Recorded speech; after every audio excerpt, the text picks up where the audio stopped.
नमस्कार दोस्तों। शुरू करने वाले हैं आज अपना चैप्टर हम परसेंटेज। सबसे पहले हम परसेंटेज की बेसिक के बारे में बात करेंगे आपसे, क्योंकि कैलकुलेशन पे फुल्ली फोकस रखना है हमें और आपको ध्यान रखना है कि हर चैप्टर की जड़ कैलकुलेशन ही होती है। तो मैं परसेंटेज से शुरू कर रहा हूँ। आपको सारी कैलकुलेशन धीरे धीरे बताई जाएगी। फिलहाल परसेंटेज से में जो जो ज़रूरी चीज़ें हैं वो चीज़ें मैं आपको समझाने की कोशिश करता हूँ आज। उनकी आपको अच्छे से प्रैक्टिस करनी है, क्योंकि जब हम परसेंटेज चैप्टर पूरा पढ़ेंगे तो उसमें इन चीज़ की जरूरत पड़ेगी। देखो, किसी भी नंबर को परसेंटेज में बदलने के लिए हमें उसे 100 से मल्टीप्लाई करनी होती है। एक नॉर्मल सी चीज़ है कि अगर 1 की अगर हम बात करें तो वो 100% के बराबर होता है, क्योंकि 1 में अगर हम 100 की मल्टीप्लाई करेंगे तो वो 100% बन जाएगा। ऐसी 1 की बात की थी अपने, अगर 1/2 की अगर हम बात करते हैं तो 1/2 की मल्टीप्लाई करेंगे तो हमारे पास 1/2 इंटू 100 तो वो 50% बन जाएगा। मैं आपको लिख कर समझा रहा हूँ इस चीज़ को। देखिए आप, अगर हमारे पास 1 है तो अगर मैं इसको लिखूं तो ये 100% होगा, क्योंकि मैंने इसमें 100 की मल्टीप्लाई की है। ये बहुत आसान चीज़ आपको समझ में आ गई होगी, लेकिन धीरे धीरे जैसे जैसे हम आगे जाते रहेंगे तो वो चीज़ें टफ होती चली जाएंगी। जैसे अगर मैं बात करूं 1/2 तो इसका मतलब 50% होगा, क्योंकि आपने इसमें 100 की मल्टीप्लाई की है। किसी भी नंबर को परसेंटेज में अगर हमें चेंज करना है तो हम उसमें 100 की मल्टीप्लाई कर देंगे। जैसे अगर मैं 1/3 की ये बात करता हूँ तो मुझे इसमें 100 की मल्टीप्लाई करनी है, तो ये हो जाएगा 33/1/3%। या फिर हम इसे लिख सकते हैं 33.33, और ये इनफाइनाइट तक चलता है। ऐसी 1/3 की बात हो गई। अगर हम बात करें 2/3 की तो ये हमारे पास होता है 66/2/3%, यानी कि 66.66। समझ में आ रहा होगा आपको क्या किया है मैंने। ये 2/3 था, मैंने इसमें इंटू 100 कर दिया है, तो ये 200/3 बन गया है 200/3। तो 200/3 को मैंने फ्रैक्शन में लिख दिया है डिवाइड करके। अगर हम बात करते हैं 1/4, 1/4 का मतलब होता है 25%। 100 की मल्टीप्लाई करोगे 25 बन जाएगा। ऐसी अगर हम बात करें 2/4 की तो ये इसका डबल है, तो इसको हम लिख सकते हैं यहाँ पर डबल 50%। ऐसी अगर हम बात करते हैं 3/4 की तो देखो 1/4 का 3 टाइम है ये, यानी कि 3 गुना है, तो 25 का 3 गुना कर सकते हो आप, ये हो जाएगा 75%, यानी 75%। अगर मैं आगे लिख दूँ 4/4 तो आप इसकी कटिंग करके कर सकते हो कि ये 100% हो गया वापस, यानी कि हमारा न्यूमरेटर और डिनोमिनेटर सेम होंगे, अंश और हर दोनों बराबर होंगे, तो ये हमारे पास वही बन जाएगा 1%, यानी कि 1 बराबर 100%। 1 बन जाएगा 100%। अगर मैं आपसे पूछता हूँ 5/4 क्या होगा, तो देखो आपको खुद ही सोचना है कि 5/4 का मतलब 4/4 प्लस 1/4 है। 4/4 को हम लिखते हैं 100%, क्योंकि कटिंग करके 1 आ जाएगा, और 1/4 को लिखते हैं 25%, तो ये हो जाएगा 125%। अगर मैं बात करता हूँ, आपसे कहीं लिखा हुआ है 7/4, मुझे इसे परसेंटेज में बदलना है, तो आपको खुद ही एज्यूम कर लेना है 4 से अगर मैं इसे डिवाइड करूँगा तो 1 टाइम डिवाइड हो जाएगा और रिमेनिंग बचेगा 3/4। तो 1 को हम लिख सकते हैं 100 और 3/4 को लिख सकते हैं हम 75%, तो ये होगा 175%। उम्मीद है आपको समझ में आ रहा होगा, क्योंकि बहुत आसान चीज़ें हैं। जो भी नंबर दे रखा है उसमें 100 से मल्टीप्लाई कर रहे हैं बस। अगर 7/4 आप 100 से मल्टीप्लाई कर देंगे तो 25 बाई कटिंग होगी, 4 से कटिंग करेंगे तो 25 टाइम्स होगा, और 25 की मल्टीप्लाई आप 7 में करेंगे तो 175 बन जाएगा। देखो, अगर हमारे पास 1/4 हो गया, अगर मेरे पास 1/5 दे रखा है, अगर इसमें 100 की मल्टीप्लाई मैं कर देता हूँ तो मेरे पास क्या बनेगा, ये बनेगा 20%। अगर मैं 2/5 आपसे पूछता हूँ तो 2/5 का मतलब होगा इसका डबल, तो ये हो जाएगा कितना, 40%। अगर मैं 3/5 की बात आपसे करता हूँ तो ये हो जाएगा इसका 3 टाइम, यानी कि 60%। ऐसे ही आगे 4/5 की बात करेंगे तो कितना हो जाएगा, 80%। ये सब आपको याद करना है, और ये चीज़ें आपको याद ऐसे होनी चाहिए कि कहीं 4/5 दिखाई दिया तो कुछ भी पूछा हो आपको 80% पहले से याद होना चाहिए कि 80% होता है इसका परसेंटेज वैल्यू। अगर हमारे पास 1/6 की हम बात करते हैं तो ये होता है 16:2/3%। 16:2/3 मतलब 16.66%। अगर मैं 2/3 की बात करता हूँ आपसे, 2/6 की बात करते हैं तो आप देखेंगे इसका डबल है, तो डबल भी कर सकता हूँ, लेकिन मैं डबल ना करके मैं सीधे सीधे देख रहा हूँ इसकी कटिंग कर दूँ 1/3, और 1/3 की वैल्यू आपको अभी पीछे लिखवाई जा चुकी है, कितना है 33:1/3, यानी कि 33 सही 1/3। तो इसलिए मैं इसे इग्नोर कर रहा हूँ, इसे नहीं लिख रहा। अब मैं बात करता हूँ अगर 1/6, 2/6, उसके बाद आएगा 3/6। तो आप देखो 3/6 की भी कटिंग करते आप 1/2 बना सकते हो, 1/2। 1/2 की वैल्यू होती है 50%। तो ये भी मैंने स्किप कर दी क्योंकि 50% हम पीछे लिख चुके हैं। ऐसे ही अगर मैं बात करता हूँ आगे 4/6, तो आप बात करें देखें 4/6 की वैल्यू, आप इसकी कटिंग करेंगे तो ये भी 2/3 बन जाएगा वापस। और 2/3 को हम पहले लिख चुके हैं, देखो 2/3 हम यहाँ लिख चुके हैं, 66 से 2/3, 66 × 2/3। 1/2 को हम लिख सकते हैं फिर 50%, 1/2 मतलब 3/6। तो जो जो वैल्यू हमारी हो चुकी है मैं आपको बताता रहूँगा साथ साथ। सारी चीज़ें मैं एक साथ नहीं लिखवा रहा आपको, बस आपको याद करनी है जहाँ तक भी लिमिट हो सकती है। देखो अगर 1% को आप पकड़ेंगे उसे इनफाइनाइट तक ले जा सकते हैं। जैसे 1/2 होता है 1/2 50%, 3/2 150%, 4/2 200%, ऐसी 5/2 250%, 7/2 350%, 9/2 450%, ऐसे कितना भी इनफाइनाइट तक ले जाओ, लेकिन इनफाइनाइट तक याद नहीं करना है, फिर भी मैक्सिमम तक याद करना है। मैक्सिमम लिमिट जैसे ये 1/6 है तो आपको 1/6 के साथ साथ 5/6, 1/6 लास्ट आएगा कहाँ पर, 5/6। तो यहाँ तक की वैल्यू आपको याद होनी चाहिए जिससे आपको क्वेश्चन में आसानी मिलेगी। देखो 6/6 तक आपको पहुँचना है जो कि 1 बन के 100% वापस हो जाएगा, लेकिन 5/6 की वैल्यू आपको याद होनी चाहिए 83:1/3%, या फिर इसे लिखें आप 83.33%। देखो परसेंटेज टेबल है ये, परसेंटेज टेबल का जो यूज़ होता है ये परसेंटेज के क्वेश्चन आसान करने में ही नहीं जबकि कैलकुलेशन में भी बहुत काम आता है। कुछ परसेंटेज तो ऐसी हैं जो कैलकुलेशन में आपके बहुत सारी काम आएंगे। बहुत से टीचर आपको बताते नहीं हैं, शायद उन्हें पता हो या ना पता हो सकता है, लेकिन बताते नहीं हैं, वो समझाते हैं। मैं आपको कैलकुलेशन में भी इनका यूज़ करते हुए बताऊँगा साथ साथ कि इनका कैलकुलेशन में क्या क्या इस्तेमाल आ रहा है। आप देखें अगर मैं 1/7 देता हूँ तो 1/7 का मतलब होगा 14:2/7%, 14 से ही 2/7%। अगर आप इसकी वैल्यू देखेंगे, फ्रैक्शन वैल्यू को डिवाइड करेंगे तो डेसिमल में ले जाएंगे, ये हो जाएगा 14.2857%।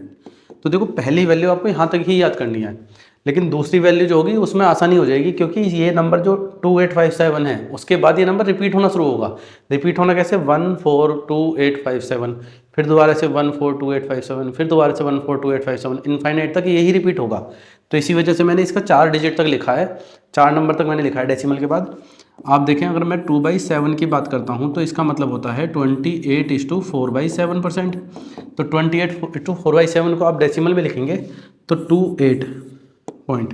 तो आप देखें यहाँ पर आपने याद किया हो, अगर पढ़ लिया होगा, याद नहीं किया अभी पर याद कर लेना आप। जैसे 28 है तो 28 के बाद है 57, तो 28.57, फिर 57 के बाद वापस पहला नंबर आ जाएगा 14। एग्जाम में 1.42857 अपॉन 285714 लिखा हुआ आया है और आपसे पूछिए इसकी वैल्यू क्या होगी, तो कटिंग करके आप 1/2 भी लगा सकते थे उसमें, पर आपको देख के याद आना चाहिए ये 1/7 है और ये 2/7 है। आप देखें कि हमने 2/7 लिख लिया, अब इसके बाद क्या आना चाहिए, 3/7। 3/7 की वैल्यू इंटू 100 करेंगे तो उसकी वैल्यू निकाल सकते हैं। अगर आपको 1/7 याद है 14:2/7, तो देखो 14:2/7 का 3 टाइम करना है। जब इसका 3 टाइम करोगे तो दोनों का 3 टाइम होगा। जैसे 3 की मल्टीप्लाई होनी है 14 सही 2/7 में, तो 14 सही 2/7 को आप ऐसा भी लिख सकते हो ये कि 14 + 2/7 है, यानी कि 14/2/7 है, 14 + 2/7 है। अब आप 3 की मल्टीप्लाई करोगे तो ये हो जाएगा 42 और 3 की मल्टीप्लाई ऊपर होगी 6/7। अब यहाँ पर एलसीएम मत लेने लग जाना, अभी इसकी वैल्यू आ चुकी है 42:6/7%। अब 42:6/7% जो है इसको फ्रैक्शन में से आपको डेसिमल में लिखना है, तो यहाँ पर आ जाइए वापस। तो आप देखें 42, तो 42 ये रहा, उसके बाद 8571, तो आपको यही लिखना है 42.87 428,571 428,571। उसके बाद यही रिपीट हो जाएगा। देखो 3/7 के बाद अगर हम बात करेंगे 4/7 की, तो 4/7 को अगर मैं देखूँ तो इसका 4 टाइम है, तो मुझे 4 टाइम करना है किसका, 14:2/7। देखो अब मैं प्लस लगाकर नहीं लिख रहा हूँ, जैसे मैंने वहाँ लिखा है आप समझ जाना कि प्लस लगा हुआ ही है। जब मैं मल्टीप्लाई करूँगा तो दोनों में मल्टीप्लाई करूँगा, तो आप देखो मैं मल्टीप्लाई कर रहा हूँ 4 की 14 में भी और 2 में भी। ऐसा तो नहीं 7 में हो जाएगी भाई, आंसर हर में कोई नंबर लिखा हुआ है, फ्रैक्शन में कोई वैल्यू लिखी हुई है तो उसमें किसी भी मल्टीप्लाई करोगे, अगर वो नंबर फ्रैक्शन में नहीं है, अगर वो बटे में नहीं है तो अंश में ही मल्टीप्लाई होगी, हर में नहीं होगी।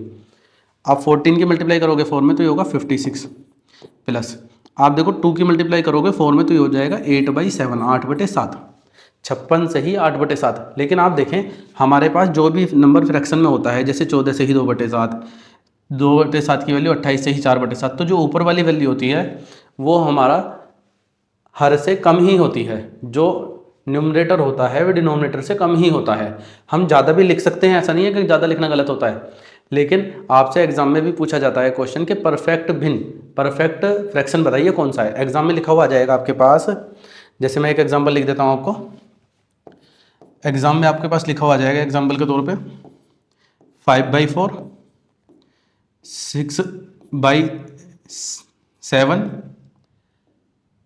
9/10 और 13/12। ये आपको 4 ऑप्शन लिखे होंगे। अब इन 4 ऑप्शन में आपसे पूछेगा कि परफेक्ट फ्रैक्शन बताइए आप कौन सा है। परफेक्ट फ्रैक्शन पूछेगा आपसे कौन सा है, कि perfect fraction, perfect fraction Hindi वाले बच्चों के लिए लिखा है लब्धांश भिन्न कौन सा है, लब्धांश भिन्न। तो आप देखें परफेक्ट फ्रैक्शन या लब्धांश भिन्न उसको कहा जाता है जिसमें डिनोमिनेटर जो होता है वो बड़ा हो और न्यूमरेटर जो होता है वो कम हो, यानी कि अंश ज़्यादा नहीं हो और हर ज़्यादा हो।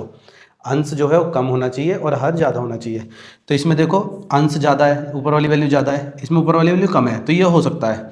इसमें भी ऊपर वाली वैल्यू कम है, इसमें ज़्यादा है, यानी कि ये दोनों ऑप्शन तो हमारे होंगे नहीं, ये दोनों हमारे परफेक्ट फ्रैक्शन होंगे। तो आपको ध्यान रखना है, ऐसे क्वेश्चन भी आए हैं आसान क्वेश्चन, बच्चों को बेसिक क्वेश्चन भी याद नहीं रहते हैं। तो आपको ध्यान रखना है, अगर आपसे लब्धांश भिन्न पूछ लेता है तो लब्धांश भिन्न में क्या होगा, अंश छोटा होगा और हर बड़ा होगा। तो हम जो परसेंटेज टेबल लिख रहे हैं वो परफेक्ट फ्रैक्शन के ही फेज़ में लिखते हैं। तो परफेक्ट फ्रैक्शन के फेज़ में आप लिखोगे तो 56 तो ऐसे ही रहेगा। इस 8/7 को आप लिखोगे 7 से डिवाइड करके 1:1/7, ये 1 इधर ऐड हो जाएगा तो ये हो जाएगा 57:1/7, 57 से ही 1/7%। तो ये हमारे पास 4/7 की वैल्यू हो चुकी है। देखो बिल्कुल बेसिक से परसेंटेज समझाई जा रही है, आपको ऐसे ही अच्छे से कमांड करनी है इस पर। 57 से ही 1/7 को अगर आप लिखेंगे तो 57 पॉइंट आप देखो पहले वाले पे आ जाओ, कहाँ पर है 57, ये रहा 57 के बाद होगा 1428, तो 571428, फिर दोबारा से 57 रिपीट हो जाएगा। तो मैंने इसलिए कहा था कि जब सबसे पहला वाला फ्रैक्शन है उसको आप कंप्लीट याद करें, सबसे पहला फ्रैक्शन और सबसे पहले वाले फ्रैक्शन की वैल्यू। अब देखो मैंने 4/7 लिख दिया है, अगर मैं बात करूँ आपसे 5/7, सबसे पहले 1/7 लिखकर बता देता हूँ यहाँ पर आपको, जिससे आपको रिकॉल रहेगा। 1/7 होता है 14 से ही 2/7%, यानी कि 14.2857।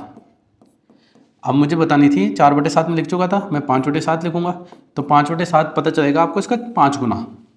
इसका 5 गुना अगर आप करते हैं तो 14 से ही 2/7 है, इसको 5 गुना आपको करना है तो 14 पंजे होगा 70, और इस 2 में भी मल्टीप्लाई होगी। क्यों? क्योंकि अभी मैंने बताया था आपको पिछले पेज पर कि 14 प्लस 2/7 है ये, और जब 5 की मल्टीप्लाई होगी तो दोनों में होगी, तो ये 14 पंजे 70 हो गया, और ये प्लस में रहेगा 5 दूनी 10/7। अब देखो 10/7 परफेक्ट फ्रैक्शन नहीं है, ये लब्धांश भिन्न नहीं है। जो लब्धांश भिन्न नहीं है तो हमें इसे लब्धांश भिन्न बनाना पड़ेगा, यानी कि प्रॉपर फ्रैक्शन में लिखना पड़ेगा, परफेक्ट फ्रैक्शन में लिखना पड़ेगा। तो परफेक्ट फ्रैक्शन में लिखने के लिए 70 प्लस 7 से डिवाइड करेंगे एक बार और ऊपर आ जाएगा 3/7, तो ये इधर ऐड हो जाएगा, तो ये हो जाएगा 71 से ही 3/7%। तो 71, अब देखो 71 ये रहा 71, फिर 4285 डेसिमल 4285, तो ये हमारे पास परसेंटेज टेबल लिखाई जा रही है। देखो याद आपको पूरी करनी है 5/7, उसके बाद 6/7 आ जाएगा, उसे मैं डायरेक्ट लिख देता हूँ 6/7। 100 की मल्टीप्लाई करेंगे आप 85:5/7, ये हो जाएगा 85 से ही 5/7%, तो 85 डेसिमल। अब देखो 85 के बाद कहाँ से देखना है मुझे, ये रहा 85, 7142, तो ये 85 के बाद 57142 8 दोबारा से रिपीट हो जाएगा। ये हमारे पास होगी देखो 7 की परसेंटेज खत्म। देखो कोई भी नंबर आप पकड़ेंगे इनफाइनाइट तक जा सकते हैं, जैसे 6/7 आ गया, 8/7, 9/7, 10/7, 11/7, 12/7, इनफाइनाइट तक चले जाएंगे, लेकिन आपको 6/7 तक याद करना है। बच्चे क्या करते हैं, बच्चे 1/1 की वैल्यू याद रखेंगे 100%, 1/2 की 50%, 1/3 33 से 1/3%, 1/4 25%, 1/5 20%, 1/6 16/2/3, 1/7 14/2/7, बस वो खुश हो जाएंगे। उसके बाद ये देखते हैं कि मल्टीप्लाई करके कर लेंगे, लेकिन मल्टीप्लाई करके काम नहीं चलेगा, आपको ये याद ही होनी है पूरी पूरी, अगर आपको कैलकुलेशन अपनी फास्ट करनी है तो। अगर हम बात करते हैं 1/8 की, अब देखो 1/8 होता है 12.5%, 12:1/2%, इसको लिख सकते हैं हम 12.5।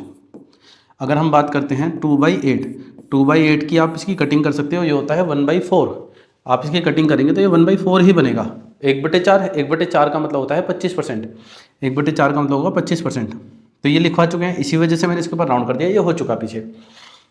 अब बात करते हैं 3/8, देखो 3/8, 3/8 जो है इसका 3 गुना है, तो देखो 12 का 3 गुना करोगे आप 36, और 1/2 यानी कि 1/2 का 3 गुना होता है 3/2, 3 गुना करना है, क्योंकि अब 3/2 को आप लिख सकते हो 1 सही 1/2, एक इधर ऐड हो जाएगा, ये होगा 37:1/2%, ये परसेंटेज में चल रही है वैल्यू, या फिर आप इसे लिख सकते हो 37.5। सिंपल सी चीज़ आप ये ध्यान रखें कि जब हम वैल्यू 37:1/2 यानी कि 37 सही 1/2 लिख रहे हैं, तो इसकी वैल्यू 37.5 भी हम याद रखें। इसका 3 गुना होना है, वो कैसे कैसे कर रहे हैं, ये कैलकुलेशन भी आपको धीरे धीरे करनी है, कैलकुलेशन भी करके देखनी है। आप देखो ये जो 3/8 है, ये आपको मैक्सिमम अगर 15 से 17 चैप्टर हैं तो 15 चैप्टर में 3/8 की वैल्यू आपसे पूछी जाएगी। इसके बाद आता है 4/8, तो 4/8 देखो मैं एक एक एक्स्ट्रा करते जा रहा हूँ, जैसे 1/8 आया, फिर 2/8 आया, फिर 3/8 आया, अब 4/8 हो जाएगा।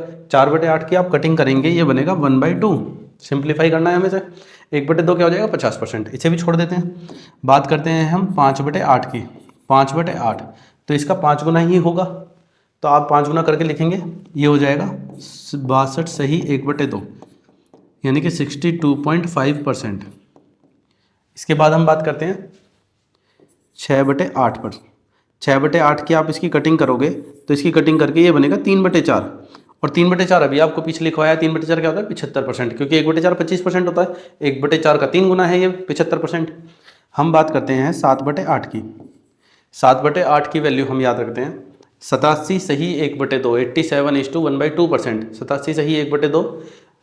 आप इसका भी 7 गुना कर सकते हो, 12 प्लस 1/2 था, इसका 7 गुना करना है, तो 12 सत्ते होगा 84, और 1/2 होगा 7/2, तो ये हमारे पास बन गया 84 प्लस। अब 7/2 का आप लिखोगे 2 3 6, 2 3 6 और सही 1/2, तो 3.5 होता है, 7/2 3.5 होता है, तो 3.5 भी लिख सकते हो डायरेक्ट। तो आप देखो 84 में 3 जुड़ जाएगा 87, तो ये बन गया 87:1/2%।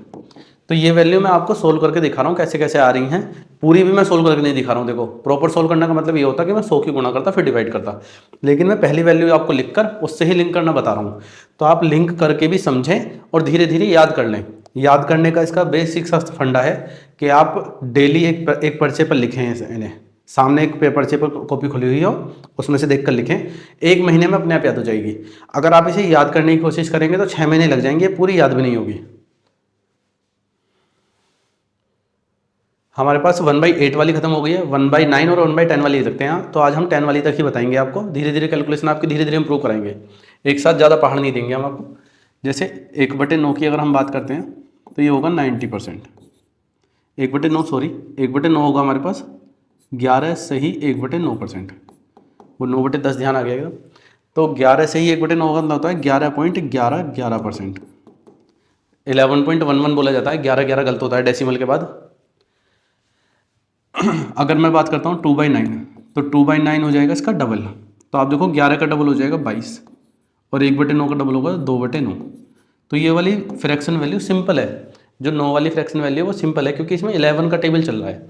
आप देखें 2/9 था तो 22 आ गया। अगर मैं 3/9 की बात करूँगा तो ऊपर वाले नंबर में मुझे बस 11 की गुणा करनी है, तो ये होगा 33, और यहाँ पर होगा 2/3 की जगह आपके पास 3/9, तो इसकी कटिंग करके वापस 1/3 बन जाएगा, और 3/9 की वैल्यू 1/3 होती है, और वो 33 से ही 1/3 होता है, ये लिखवाई जा चुका है पहले आपको।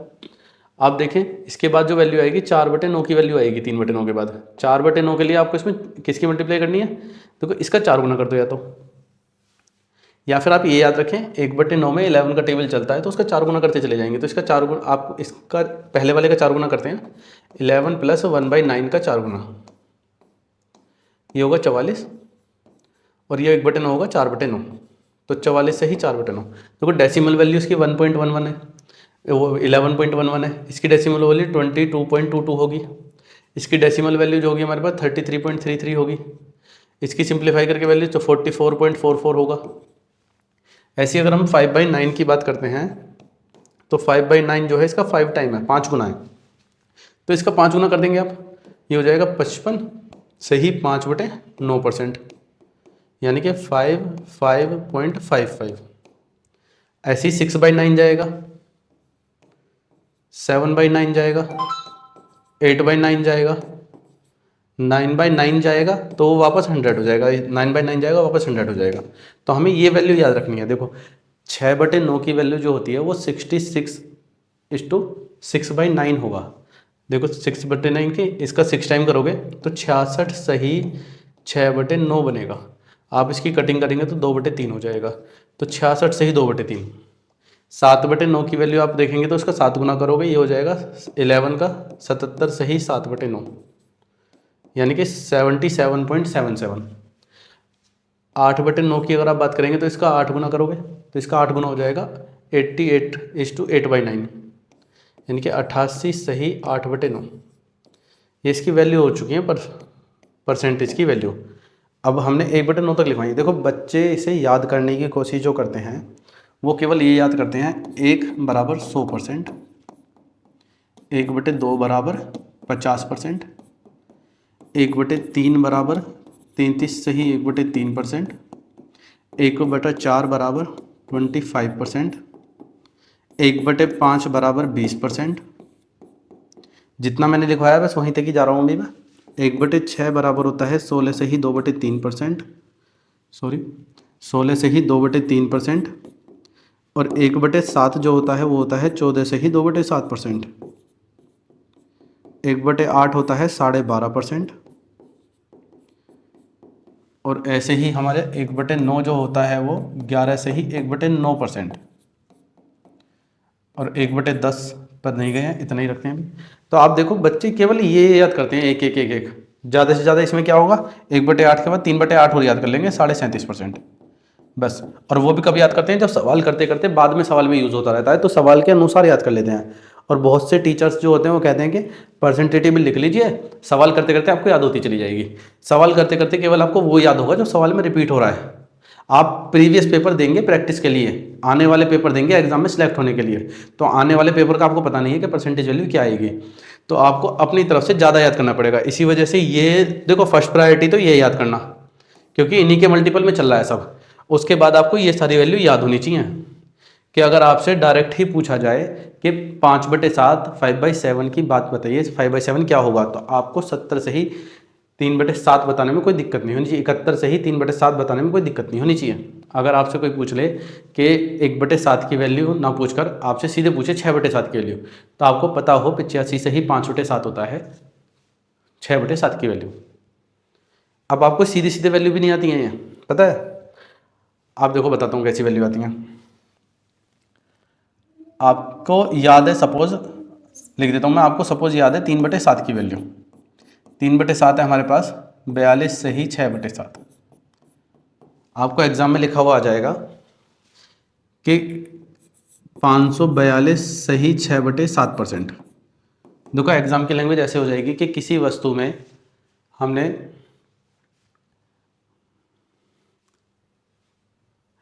किसी वस्तु के मूल्य में x रुपये की वृद्धि की गई है, x रुपये की वृद्धि की गई है, और वृद्धि करने के बाद बढ़ाया गया है, वृद्धि करने के बाद वो वैल्यू 82 रुपये बन गई है। तो वृद्धि करने से पहले उसका मूल्य कितना था। तो देखो क्वेश्चन की लैंग्वेज पढ़ के आपको समझ में आ जाएगा। किसी वस्तु के मूल्य में x रुपये की वृद्धि की गई है, x रुपये की वृद्धि करने पर 82 रुपये बन गया है। अगर हम इस x की बात करें तो उसने दिया है कि इस वस्तु के मूल्य में जो वृद्धि की गई थी x रुपये, वो उस वस्तु के 542 से ही 6/7% अधिक थी।